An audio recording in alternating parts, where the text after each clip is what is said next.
O tema dessa aula é forças fundamentais e equilíbrio de forças. Então, um conteúdo fundamental nosso, é equilíbrio de forças, e nós temos que também entender algumas forças fundamentais que agem nos corpos. Então, uma força aí que está presente em praticamente todo o corpo, dá para se dizer assim, é a força-peso. O que é essa força-peso? Essa força-peso, em termos de cálculo, como calcular ela, qual é a equação que representa a massa do objeto ou do corpo multiplicado pela aceleração da gravidade. E cuidem as unidades ali, força-peso é uma força em Newton, a massa em quilograma e a aceleração da gravidade em metro por segundo ao quadrado. A aceleração da gravidade é 9,81 metros por segundo ao quadrado da gravidade do nosso planeta, gravidade média. Então percebam que o que é em quilo é massa. Então muitas vezes a gente fala, quanto você pesa, pergunta para alguém, tantos quilos. Isso estaria errado, para esse conceito do que é peso. Que peso é uma força em Newton. Então se eu tenho 80 quilos de massa, para saber meu peso eu tenho que multiplicar pela aceleração da gravidade, que é 9,81. Aí sim eu vou ter meu peso em Newton. O que a gente tem que saber do peso também?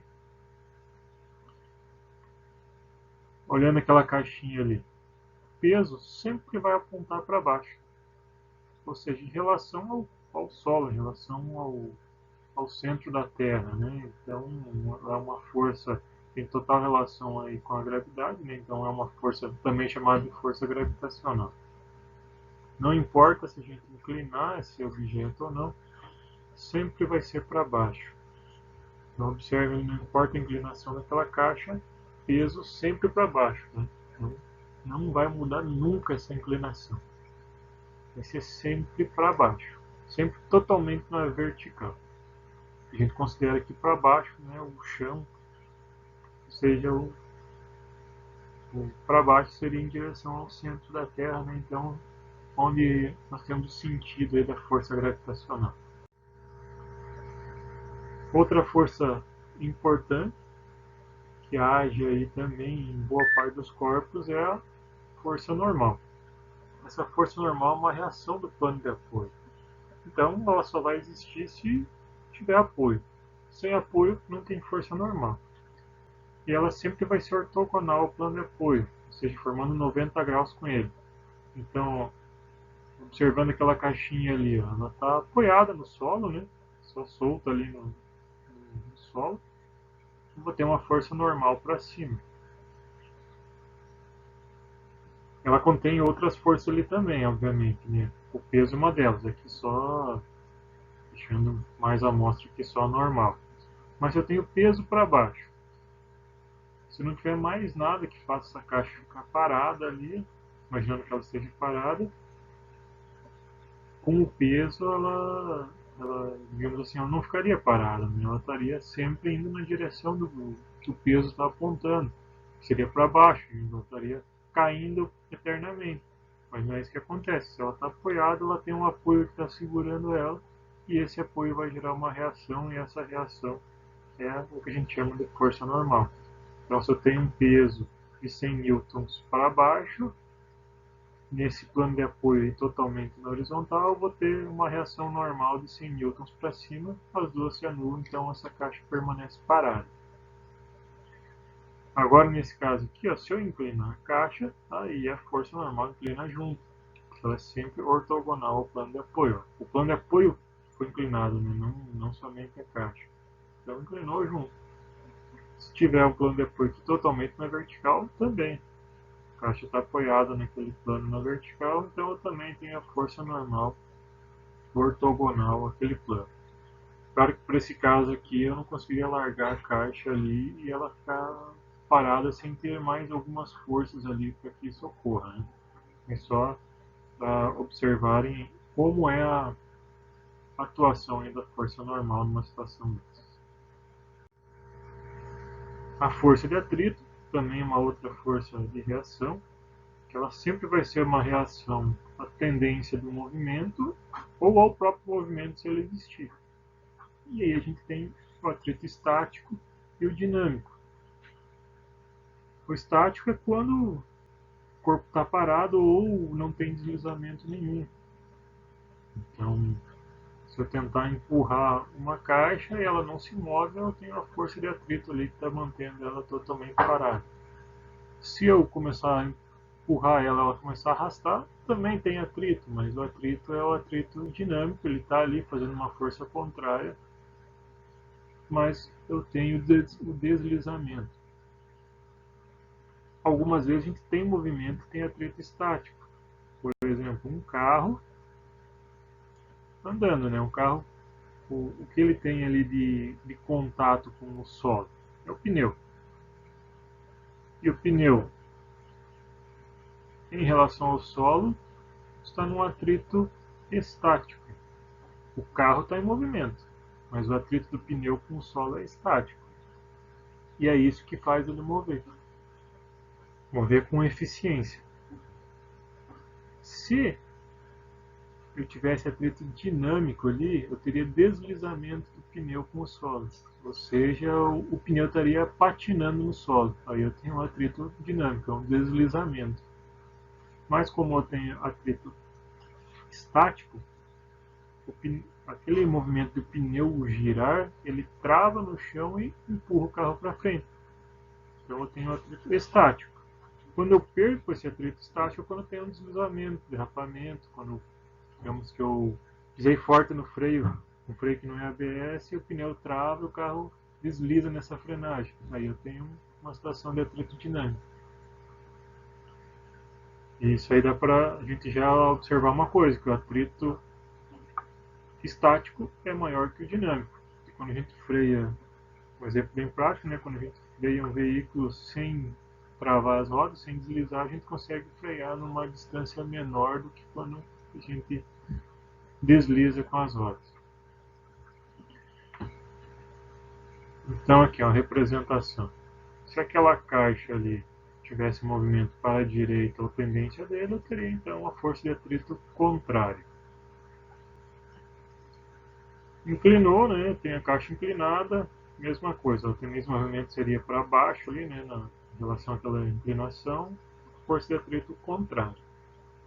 E aí a gente tem uma equação para calcular a força de atrito.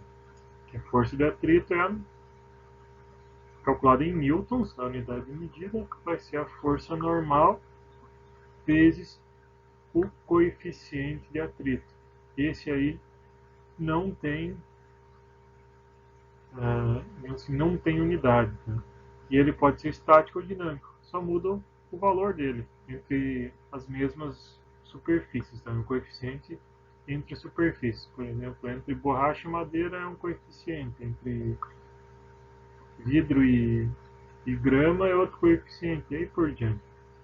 E a situação também, se é úmido, seco, se tem algum tipo de óleo, então aí a gente vai tendo essas variações no coeficiente. Esse cálculo aí dessa equação sempre vai nos dar o quê? Vai nos dar o valor máximo que o atrito pode chegar, mas ele é uma reação. Então ele só vai agir se for necessário. Por exemplo, se eu tenho uma caixa parada, ela está parada ali, não tem nenhuma força horizontal sendo aplicada nela, ela permanece parada. Se eu for tentar começar a empurrar ela, fazer uma força baixa, aí eu vou provocar também uma reação a esse movimento que eu estou tentando fazer, que é o atrito. Então essa reação vai ser a força de atrito. E digamos que se eu botar no cálculo ali normal vezes coeficiente de atrito, eu chego a um resultado, por exemplo, de 200 newtons. Até eu não fazer uma força de 200 newtons, essa caixa não vai se mover. Gradativamente, conforme for aumentando então a força, a reação da força de atrito vai aumentando junto. Ou seja, se eu empurrar com 80, ela vai me reagir com 80. Se se eu empurrar com 150, ela vai me reagir com 150 até chegar no limite máximo dela, que nesse exemplo seria 200. Se não fosse dessa maneira, o atrito sempre estivesse atuando ali, no momento que eu parasse de fazer a força, a caixa estaria andando sozinha devido à força de atrito. Né? Não é o que acontece. Ela só reage à força que eu faço. E se eu empurrar e vencer esses 200 newtons, aí vai começar o deslizamento e aí eu entro no atrito dinâmico. E vai diminuir um pouco de valor, porque o coeficiente do atrito dinâmico sempre é menor que o estático. E a gente consegue perceber isso aí bem na prática quando a gente tenta empurrar alguma coisa. Se eu tentar empurrar um móvel em casa, aí, que todo mundo já deve ter feito isso alguma vez na vida, a gente faz um esforço grande para começar a movimentar, depois começa a deslizar, parece que fica mais leve. Porque a gente venceu o atrito estático e começou o atrito dinâmico. Aí a gente tem também as forças externas. Aí pode ser qualquer força, tá? Pode estar em qualquer direção, por exemplo, aquela força 1, a força 2, a força 3 e N forças aí possíveis. A força 3 pode ser alguém empurrando, a força 2 pode ser uma outra caixa em cima, alguma outra coisa qualquer ali que esteja provocando alguma ação nessa caixa dentro daquele corpo.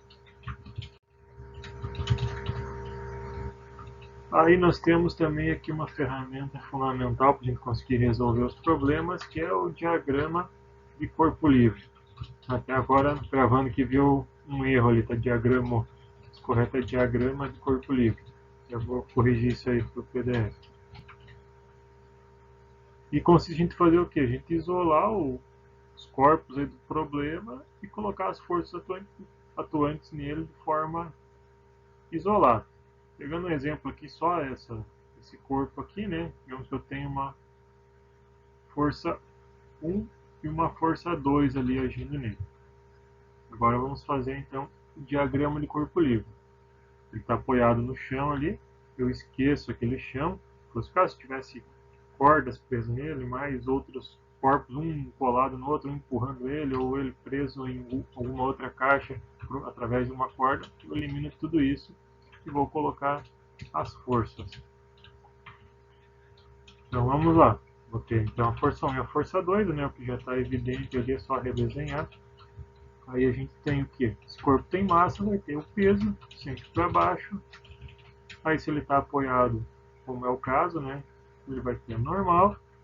E se esse corpo aqui tiver um movimento, ou a tendência do movimento dele aqui está fácil de ver, né, só vai poder ser para a direita, devido ao sentido daquelas outras duas forças de força 1 e F2.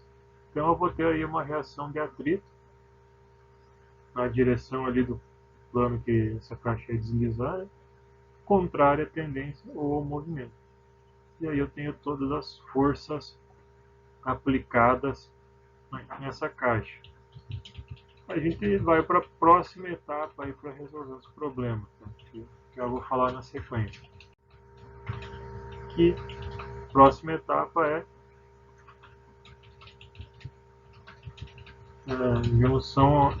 são as equações para resolver os problemas de equilíbrio de força. A gente tem que saber primeiro o que é um equilíbrio de força, né?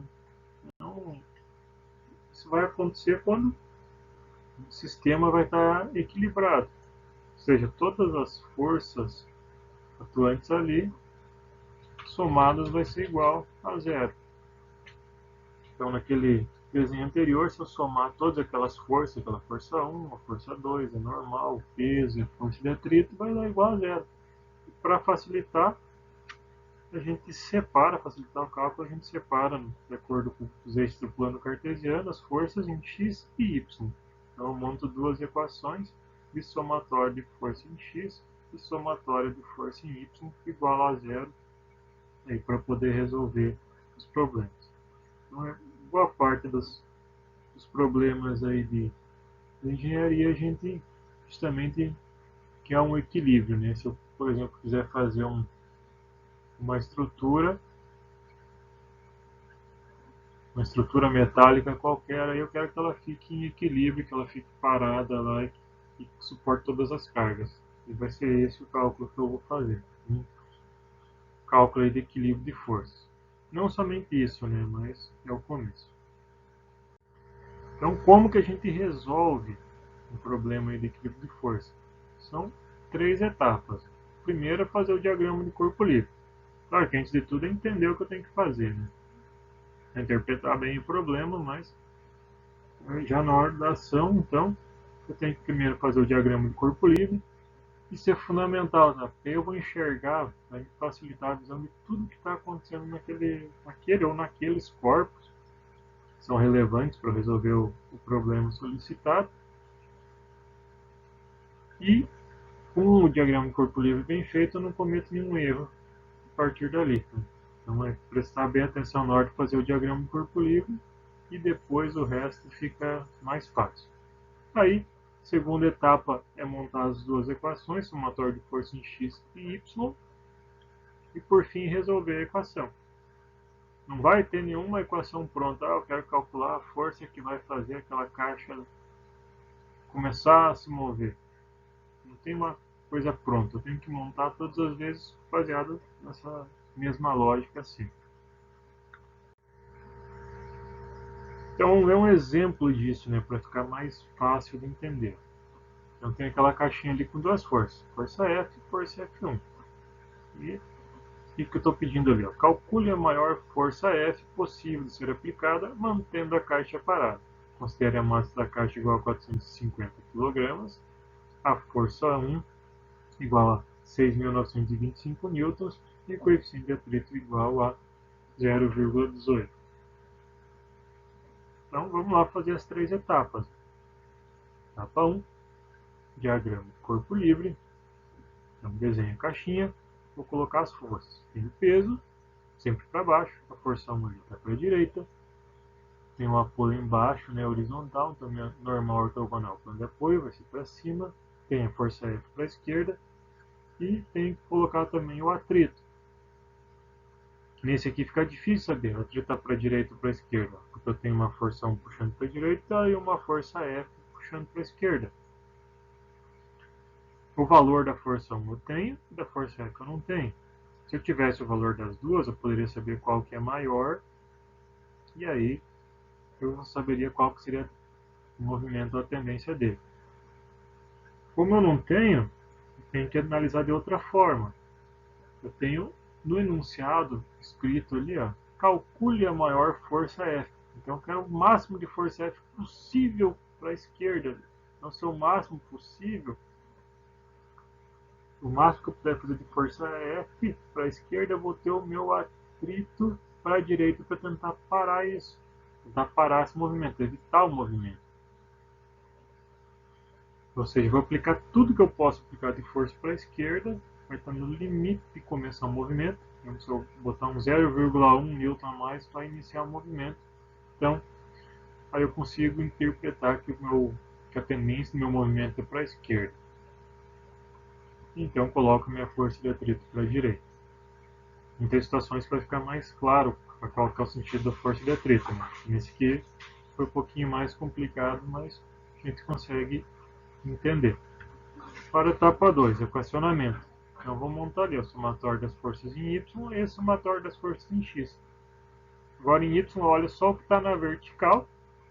Então eu tenho ó, normal para cima, positivo, e o peso está para baixo, então negativo. Normal menos o peso, igual a zero. Não tem mais nenhuma outra força. Aí em X, ó, olha só o que está em X, na horizontal. Então tem o F1 para a direita, positivo, mais força de atrito para a direita, positivo, e menos força F para a esquerda, negativo, igual a zero.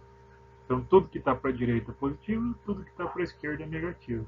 Tudo que está para cima é positivo, tudo que está para baixo é negativo. E aí eu resolvo. Eu sei que a força normal, que a força de atrito é normal vezes o coeficiente de atrito. Então vou ter que descobrir o que é essa normal para poder descobrir o que é a força F. Porque a força 1 eu sei o valor, o coeficiente de atrito eu sei o valor, então falta normal para a força de atrito e a força F que eu quero calcular. Então vou descobrir a força normal, vou isolar a força normal pela Aquela equação ali da esquerda, equação de y. É só passar o peso para a direita, invertendo o sinal, né? Estava subtraindo, vai passar somando. E eu sei, então, não tem o valor do peso, mas tem o valor da massa, então eu sei que a minha normal é o peso, que é a mesma coisa que a massa vezes a aceleração da gravidade. A aceleração da gravidade é sempre 9,81. A outra equação agora. Vou isolar o que é F, que é o que eu quero saber. Então, se F ali já está negativo no lado esquerdo, vou isolar, passar ele para o direito, que é mais fácil. É só passar força F para a direita. Somando, né? Estava subtraindo, somando. E eu já tenho a força F isolado, que é então igual a força 1, que eu já sei, mais a força EP, que eu preciso ainda descobrir o que é só eu substituir ali por normal vezes o coeficiente de atrito. Com essas duas equações eu já tenho a resposta. Pode ser de forma literal. Se eu quiser unir as duas equações, deixar numa só, pegar o que é aquele valor da força normal, eu posso. É só eu substituir. Então, dessa forma ali, a força F, então é F1 mais a força normal, que é massa vezes a aceleração da gravidade, e vezes o coeficiente de atrito, igual a F. Ficou tudo numa equação só. Vamos colocar os valores ali para a gente ver em números o que valor é isso. Vou resolver a força normal. Então é só pegar e substituir ali a massa e a gravidade. Pegar 450 e multiplicar por 9,81. E aí resolver a equação de F. Então é só trocar os valores ali. Então colocar o valor de F1, que é 6.925, somar com aquela multiplicação ali do normal vezes o coeficiente de atrito. Primeiro então resolvo a multiplicação para depois somar. E aí fazendo a soma eu tenho aqui que o valor de F máximo é 7.719,61 newtons. Ou ainda poderia ter pego só aquela equação única ali, substituído os valores, o resultado ia ser obviamente o mesmo. Agora então tem uma atividade para vocês fazerem também no Classroom. Cuidado com o prazo de entrega. E por hoje é isso.